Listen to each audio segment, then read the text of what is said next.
we've been talking a lot about marketing for accounting firms in this podcast, but has things changed for professional firms, for accounting firms with the changes in technology and AI? What is marketing or communications, or how do you do it right for accounting firms? So today I have Joe Kovacs from Kovacs Communication with me, and we'll talk about these things and many more. So, Joe, welcome to the Offshore Accountant podcast. Thank you. Thanks for having me. Why don't we start with a little introduction of you? Sure. Who am I? So I am a marketing communications professional. I'm based in Maryland, just outside of Washington, D.C., and I have focused a large part of my career in marketing for accounting firms. So I have been a marketing director, the marketing lead for two mid-sized firms around the D.C. metro area. And last October, I launched my own marketing consultancy targeted to the accounting industry. It is So, called Kovacs um, Communication, right? Kovacs Communications, yes. So, really, the ideal client for Kovacs Communication is the way I described it. I describe it is growth-minded and resource constrained. So you may have the owner of a CPA firm or a leader at a firm who is not maybe a big firm, but they're still happy with the current trajectory that their firm is on. But then you might have another firm whose owner is hungry for knowledge, for more time, who wants to know how they can grow their business because Yeah. either that's just what they want to do, they want to grow their business, or they don't want to be acquired. So, what do CPA firm owners like that do? What resources do they need? What knowledge do they need to continue growing their practice?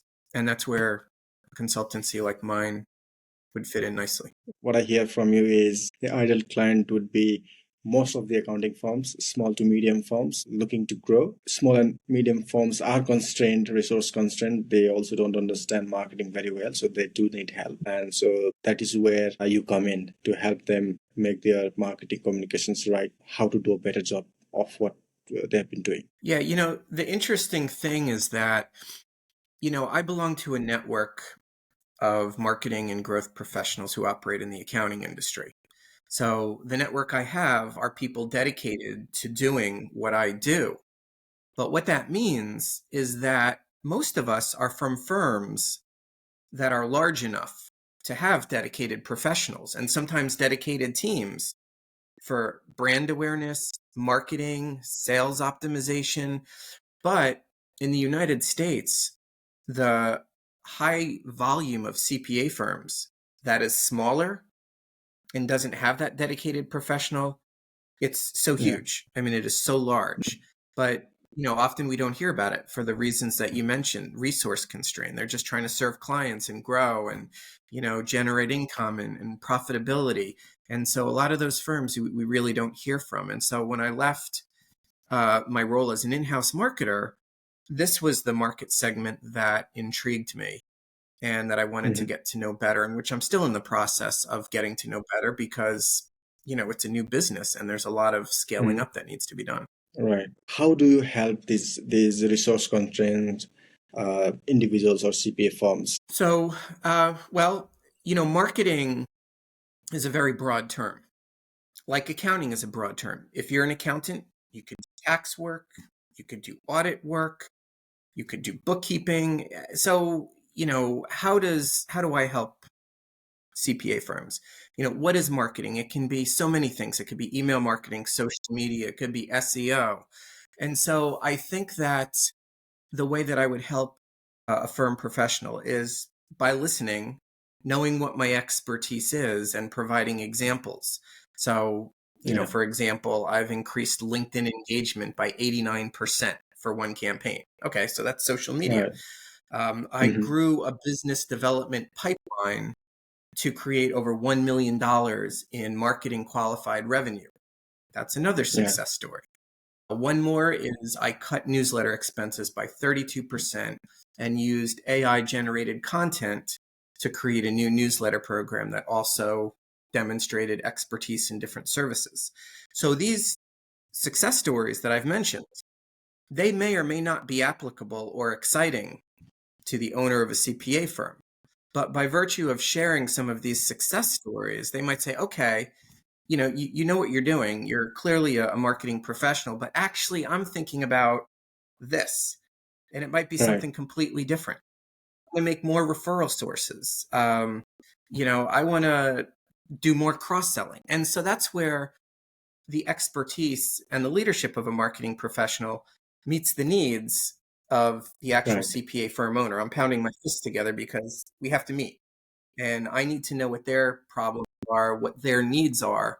And then I need to be very clear and honest about whether my expertise and what I've done in the past can help them. So that's how I help. Right. And so your tagline is writing and marketing solutions for professional services, right? So you have also added in writing as a marketing solution, writing and marketing solutions. So tell me about writing for professional services these days. Right. No, absolutely. I think now is probably one of the most interesting times to have a discussion about writing in any industry because the proliferation of AI tools and the number of people who are using AI tools to generate writing, to generate content just continues to grow. I got into the accounting marketing industry because of my writing experience and my love of writing. Originally, I was going to be an English professor. So, writing and research were some core areas that I was really good at and was very passionate about. And I still am, still very passionate about writing.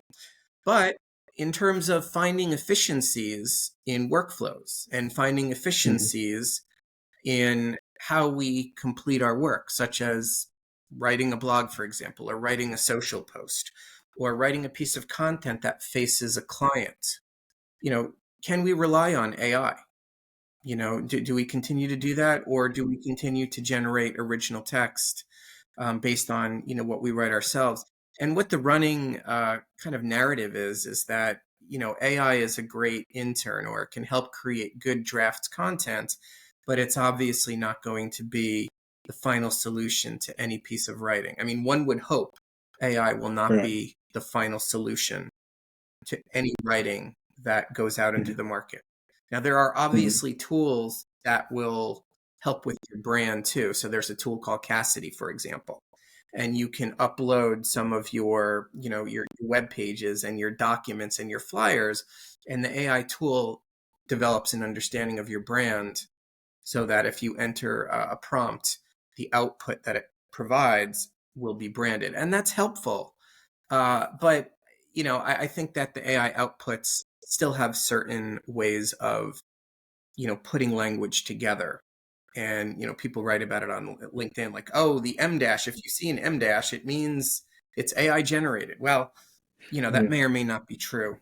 So, but I am a firm believer, Sushil. Just to wrap this up, I'm a very clear believer in original writing and making sure that if you are using AI generated content, that it is Right. edited and it meets the purpose of that message. Mhm. Right. So you do need human as well as AI help, right? And with AI, human being can go a little bit further as well. But like you said, AI may not give you the perfect writing or perfect message that you want to put out.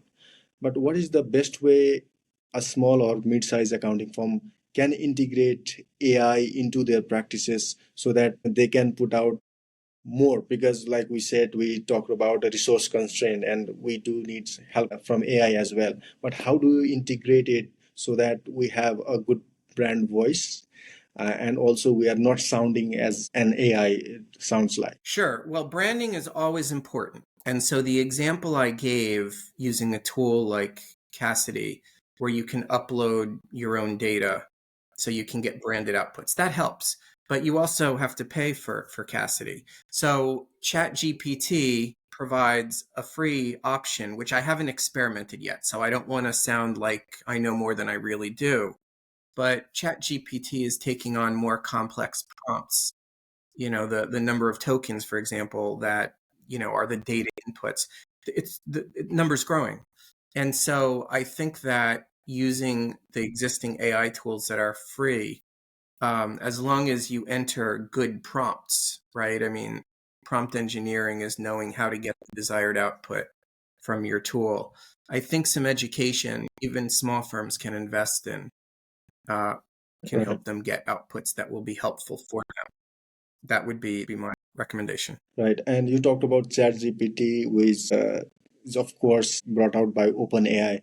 But recently, DeepSeek also introduced its own language model, and it was an eye opener for a lot of people with very low costs. They were able to provide an AI model that could be on par with ChatGPT, right? And so, where do you see accounting firms or could use these new tools as well, right? So, do we depend upon ChatGPT and these big players, or can we also utilize players like DeepSeek as well, and maybe some other that are also coming in? Yeah, no, that's a great question. So the two things I'll say about DeepSeek is number one, it demonstrated that the costs of building an AI tool are not necessarily as expensive as Google and Meta have made it seem, right? The costs that DeepSeek, said were, I think it's 5 or 6 million. I may be wrong, but I think it's in the low millions, which is a lot of money, but it's certainly not what, the larger companies have been saying. So first of all, the costs are lower. And secondly, it's open source. So, DeepSeek has said, it's, we're making this open source so people can use it and they can, use it in their own ways. So there's a democratization of that, of the AI model that DeepSeek is offering, which, it's still too soon to tell how that's going to play out in terms of how other businesses and smaller businesses can use their model. But it certainly levels the playing field. I think up until DeepSeek's announcement, the large players in Silicon Valley where all the attention was being focused. And now it's not only the costs, but it's also the location. It's not in the United States, it's in China. So there's a lot of impacts here. The costs, accessibility, and also international politics are all involved. Right. And the microchips that they use too. Yeah. The microchips were not the most current high tech of the market. I mean, they used microchips that were, I think a couple of years old and did not have the processing power of what, US policies try to prohibit them. So, Yeah. you're looking at a lot of innovation that the Mhm. engineers in China used. And I think that was another wow moment or the Sputnik moment is what it's being called. There's help coming in your way, right? As an accountant, as an accounting firm who is seeking to up your game in the marketing field, there are help. So if ChatGPT was expensive, there are newer, as good as ChatGPT models that are coming in, and where you'll have to spend a little less than what you would do if you are using those expensive models from big players. But also, when we are talking about AI, I wanted to shift the focus, right? Where when we are talking about marketing, we also talk about websites, blogs, and SEO. So, do you see SEO still relevant in this day and age, and will it also stay relevant for the days to come? Because everything, the search is also now being done in these models, ChatGPT or DeepSeek, right? So with that, do we still need websites and blogs that are optimized for SEOs, or do we have to change the way we do the website and blogs? Sure, sure. No, that's a great question. Well, I'm going to say there's no definitive answer because everything is moving very quickly. Um, the AI overviews that was launched by Google less than a year ago in May started dominating the search results. So this is AI generated content. And it was reported, I also think back in May or June, that there was a large percentage of zero click searches, meaning people will go to a Google, so they'll do a Google search and then they'll get the information on the results page and then they won't click on a website. So that is a natural source of alarm. But I don't think that, that means SEO is dead. I don't think SEO is dead because, I looked at a Google search results page and now the AI overview content is further down and you have the ads that are coming up at the top. So obviously Google's advertisers are probably freaked because they're wondering if people are even going to click on their ads. So now Google's moving the AI overviews down so the ads can get more traffic, get more eyeballs, get more attention. So Yeah. again, I think we're in the middle of a rapid change in SEO, but I don't think it's dead. Because also one other thing, Sushil, that I'll tell you is that, people still need help. If you need a Yeah. plumber, if you need an Mhm. accountant, Yeah. we all need professional help in other areas. And so maybe AI, maybe Gemini on Google can get you some great information Mhm. about how to fix a toilet, or how to do Yeah. your taxes, or tax implications of a new business. But Mhm. if you are a regular person who's not a professional, you need a professional. So you need to do your search, and you need to find the right accountant, or you need to find a plumber who has a great reputation online. So you're going to feel good calling them, asking for help. So I think that Mhm. the transactions, this I haven't heard that much about, which surprises me, but the kind of transactions that you and I and everyone else goes through in terms of looking for help, looking for service Yeah. providers, necessitates us finding people. And so, Mhm. if you're a plumber, if you're an accountant, if you're anyone, keep your website relevant. So SEO is not dead, and it's not going to be dead. All right. But do you also see shift from SEO? You do need websites and SEOs, but also do you see you need your presence now more in social media, and then through social media people get to understand and know you, and then maybe from there you help them land to your websites, which is your shop essentially. What we used to do in the past is we used to rely heavily on SEO and people finding us through our website. But now, does it feel, or do you see the trend where people are now coming from social media and then landing to websites? Yeah, I saw a statistic, I think it was yesterday, Gen Z, I don't know what age limit Gen Z reaches, probably early to mid 20s, I'm guessing. I really don't know. But I think I saw a statistic that said 46% of Gen Z people who engage in, searches are now using social media, which makes a lot of sense. So I think, yes, I mean, the integration of search with social media is important. I also think that, there are certain types of information that people might search for that lend itself more to social media. And I'll give you an example. Let's say you have a household project. Let's say you want to go back to the example I used before, fixing the toilet. All right. So are you going to go to Google, and are you going to find a long page of text about how to fix a toilet? Or are you going to go to Yeah. YouTube, and are you going to look for a 3-minute video where you can see an image of someone fixing the back tank and, Uh, explaining what's happening? So, your content decisions really depend on the nature of what you're searching for. hmm. So I think that, social media is definitely a huge part in the search game these days. And along with that is here's my phone, voice search, right? I mean, voice search is becoming incredibly important.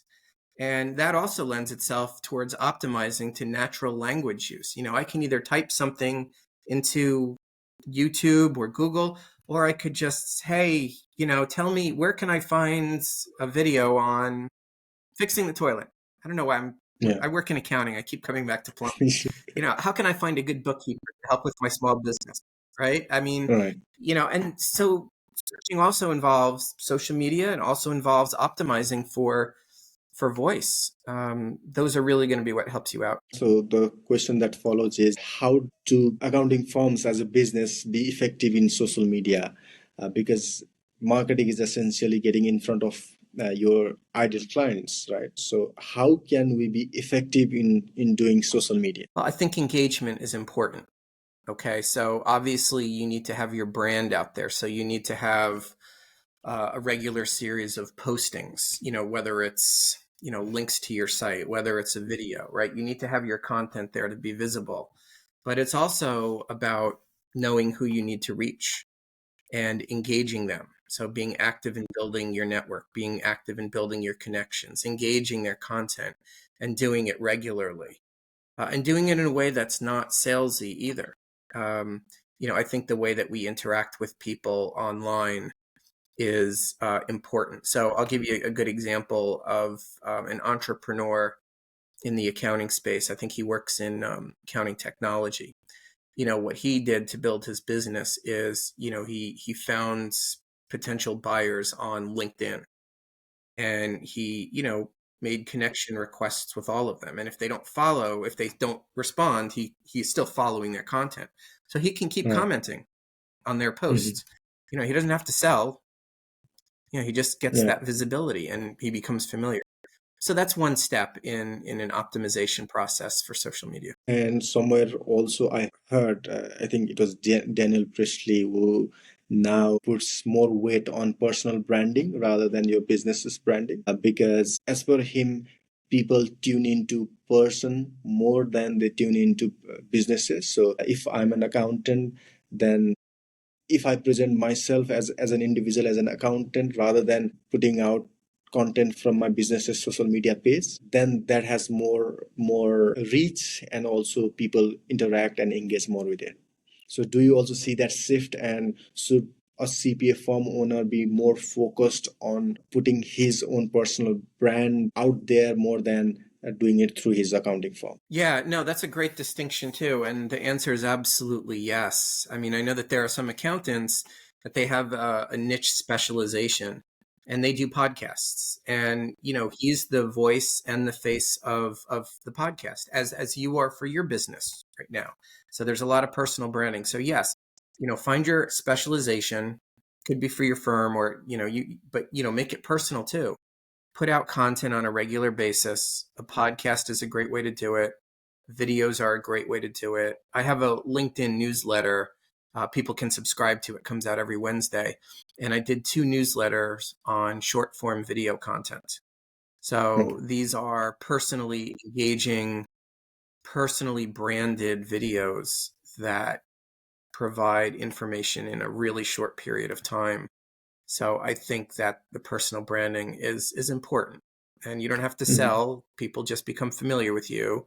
You tell people who you are. I'm a growth marketer that works with growth-minded, resource-constrained CPAs. It takes 3 or 4 seconds to say that, and then you share the Yeah. rest of the content to be helpful, and people get to know you over time. Yeah. And what are some of the trends that you see in the marketing world and which would be helpful for accounting firms? Sure. So here's my soundbite to answer that question. Technology is not the answer to every problem when you're building an accounting practice. Okay, that's my soundbite. Technology is not the answer to every problem when you're building an accounting practice. I think because we all talk about AI, for example, and changes in search trends, we can get overwhelmed with technology. But I also did a LinkedIn newsletter on this. Again, I a lot of these things I've written about already. Right. Building a network of referral sources for your business. There's no Mhm. technology in that, and that's a trend that Yeah. has not changed ever. A lot of firms, a lot of businesses get a lot of their business from referrals. So building up Mm. your network, getting out there and meeting people. If you're an accountant, it could be an attorney, it could be an insurance broker, Mhm. it could be a benefits plan administrator. I mean, there are a number of other professionals that serve the same kind of clients that you do. So get to Mm. know them, build your network of referral sources, stay in touch with them, make referrals to them so that you're giving as well as receiving. So yeah, just wrapping up my soundbite again. That's one example. That's only one example. But Yeah. again, technology is not going to be the answer to every problem that a growing CPA firm has. Nowadays, when you see social media or posts or news, people are too focused on technology. That technology is going to solve everything for them. Accounting has also now become too much integrated with technology, or people want to integrate too many technologies. And if you look at a typical accounting firm nowadays, you have a now people talk about tech stack, right? Well, in the old days there were no tech stack. You had your spreadsheets. Everything you did were through spreadsheets, and you had some form of communications. But now everything is technology. When you reach out to clients, it's technology. When you communicate with clients, it's technology and automation and AI. And there's been a lot of talk about that. And technology does bring efficiencies as well, but not everything is helped by technology, right? So growing business, like you said, when you have a good network of people, uh, it will help you grow your business. So when we are talking about marketing, right, as an accountant myself and those listening, accountants are mostly numbers people, and marketing seems to be a something that is far from these people, right? So marketing sometimes feels like a creative profession. Is marketing a creative profession as for you? Is marketing a creative profession? I would say no. And the reason I don't think marketing is a creative profession is because it does suggest that whether you're an outsourced consultant like me or working in-house, the way that I've done for most of my career. I mean, I know the accounting industry well because I've operated within the accounting industry. So I think that creating that perception that it's a creative profession instead of a business profession, that does create that gap between Right, marketers and the ownership of a firm. I mean, firm, like you said, they're numbers people, people who run right. CPA firms, people that own CPA firms, they're numbers people. And I think that marketers need to think about the numbers. And I don't mean vanity metrics like 37% of respondents open this email, 22% click this email. Mhm. Um, how many leads did we get? How many qualified leads did we get? How many leads are moving through the funnel? And then what revenue did we generate from this campaign? Because Right. that revenue is that's a number, and it's a meaningful number for businesses. And those metrics and are what's going to be important.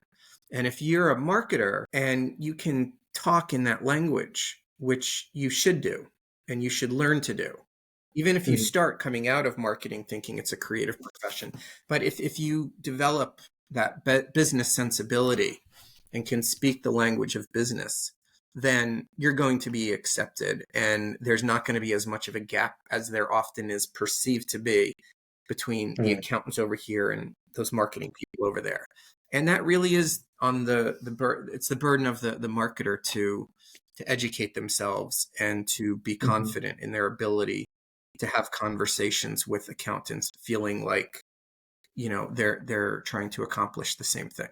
So Mhm. I think saying that marketing is creative is misleading.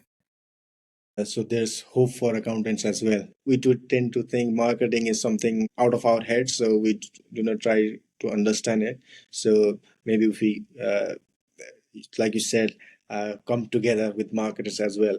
So we do understand the marketers, but also marketers understand accountants, and their synergies happen, and business and growth also happens there. Uh, Yeah, I mean, I think a yeah, lot of please. the difference is it's cultural in a sense, and Mhm. it's no one's fault. But if I'm the owner of a CPA firm, and let's say I operate in a specific niche, let's say I work with a lot of nonprofits, or I work with some nonprofits, but I want to build, um, I want to build my client base of nonprofits. All you have to do is tell a marketer, "Hey, this is what I want to achieve," and then the Mhm. marketer recognizes that's a goal and can translate that into go to market campaigns, or what strategies are we going to put together. You don't need to go into all those details with the owner, but they need to know that you can take their goal and you can translate it into a process to achieve that. So now I want to talk about bench accounting, right? And there was a ruckus made by bench where it closed its doors abruptly without notifying the customers. They didn't know it was going to happen, and they were locked out of their records, their business, right? And do you have any thoughts about what went wrong on this side of this bench accounting? Well, with my background in marketing, I'm not on the front lines of working with, bookkeepers or firms that would use a tool like that. I will say that my LinkedIn profile did light up for a Mhm. period of probably a week or so. I think that bench accounting and what happened with them, it touches on a couple of issues that are happening in the accounting industry, which is why I think it was a good story, because it focused on to what extent do we integrate technology into our Mhm. practices, or how much technology should serve our practice.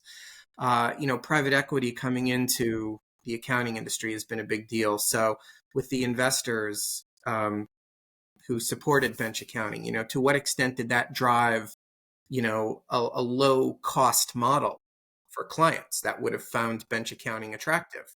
And did it bring Yeah. on too many clients too quickly? Was bench accounting able to scale its operations to where it could successfully handle all of these clients in an effort to grow and keep the same high quality of service? And, I've gone on Reddit and I've looked up bench accounting, and I've come across in businesses that said that the quality of service was struggling. And I don't know if that's Right. everyone. I'm guessing it's not. Again, I'm not an expert here, but I saw enough online from some disappointed, uh, you know, uh, businesses that were using bench for their to help with their accounting, and then to have it shut abruptly in the manner that it did. Mhm. You can look at that in a lot of ways. I mean, there's a risk management factor there as well, right? I mean, something doesn't work out, cutting down like that. What about my, if I'm a client, what about my data? So I think it Right. touches on a lot of different areas. It touches on risk management. It touches on the impact of investors in businesses such as this, uh, technology, and when you're scaling your business operations, are you doing it in a sensible way, or is it going to be in a way that's going to end up hurting you at the end? Bench accounting did, I think, help some CPA firms get more clients, I think, right? But it's a lesson for everyone. So, like you said in the beginning as well, technology is not the solution to everything. You'll have to have that human intervention as well. You'll have to look at how the technology is being used, and also how much you can use the technology, right? So you have to keep space for human intervention, human interactions as well in that area. And marketing also, because communication is mostly human, so technology, it is helpful, but 100% reliance on technology would not be good as well. So before we wrap up, what I would also like you to maybe give some pointers to the accounting firm owners that may be watching is, after they stop listening to this podcast, what are some of the things that they should think about or do to help their marketing better, for their firms to grow better? Sure, that's a great question. I think a marketing strategy really grows out of a business strategy. So a marketing strategy should be aligned with the business goals. So if you are the owner of a CPA firm and you want support for marketing, what is it that you're trying to accomplish would be my first question. And some firms may not even know, or they may have a strategic plan that is just kind of sitting in the corner. They may not even have a strategic plan. But having a firm owner step back from the work they're providing and developing a strategic mindset and taking the time to think through, what their areas of growth potential are. Where are the areas of greatest profitability? Sometimes it's not even getting new clients, because it costs less money to expand services from existing clients who are already loyal, which is a strategy, and marketing can help with that too. So the message to the owner of a CPA firm who's making decisions about whether or not to get support for marketing is, be very clear on how you want your firm to grow and in what areas you want it to grow.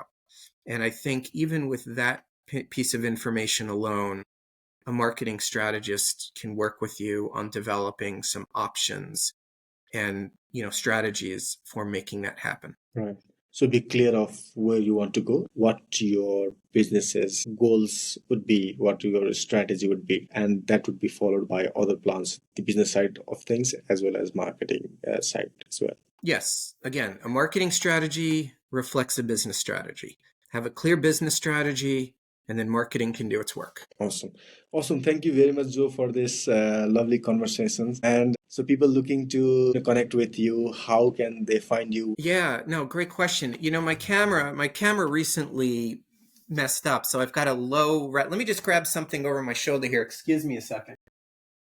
I thought this was going to be clear behind me, but because of the camera I'm using. So Kovacs Communications. There you go. I hope there's no Yeah. typo there. There's my website. Uh, There's my email address. And if you get my name, even if you just get my name, Joe Kovacs, you can find me on LinkedIn. And I would, absolutely invite anyone watching this podcast who wants to know more, just wants to, connect. Feel free to reach out. I'd love to connect with you. And I am active. I do engage my followers. So also look me up, kovacscommunications.com. and I'll make it easier for people looking to, get connected with you. I'll put all the links so that they can just click and find you. So thank you very much, Great. Joe, I've for got a this lovely downloadable conversation. sheet. Yeah. I've got a cheat sheet too. So everything will be in the description. If you want to get to know Joe, you'll know where you want to go. Okay, Joe, thank you very much for this lovely conversation. I'm very grateful for this conversation. Absolutely, Sushil. Thank you so much for having me. Take care.